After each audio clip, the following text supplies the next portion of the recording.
In the governor's new plan, he says that schools will be one of the first places to be reopened. But we know, like we say time and time again, things will look much different. But just how soon can we start to see restrictions being lifted? Well, the governor says soon. We believe we are weeks, not months away.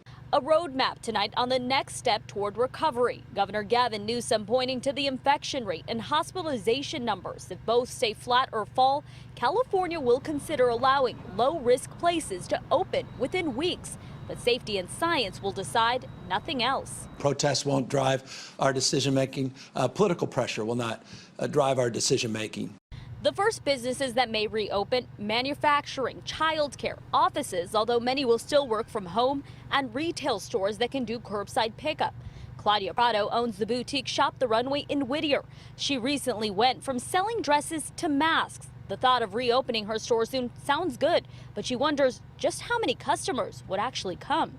People want to come in and try stuff on, so it's like, it's going to be really hard. People aren't going to be spending.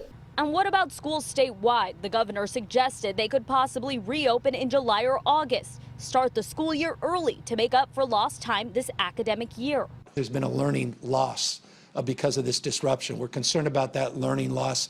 Even when schools do resume, Jeff Freitas, the president of the California Federation of Teachers, says expect things to look much different.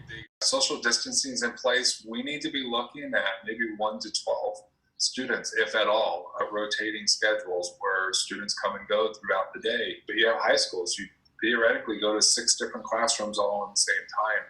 So that might be changing where the teachers are rotating as opposed to the student. It's all just an idea tonight. The governor says many discussions across the state need to happen first. And we see hope. What about attending church services? The governor says it may be months away. So too the opening of movie theaters, hair and nail salons and gyms. There's just too many people too close together. High fly ball to right. And what about sporting events with fans in the seats and concerts at venues like the Hollywood Bowl? Only when effective treatments are finally discovered, they will be the last to reopen, and only if Newsom says we stay the course. But I want to caution everybody, if we pull back too quickly, it could start a second wave that could be even more damaging than the first. Tonight, although some counties have begun to ease some restrictions, the governor says the ultimate decision to lift stay-at-home orders will be left up to the state. Reporting in Long Beach, Lesley, Marin, KCAL 9 News.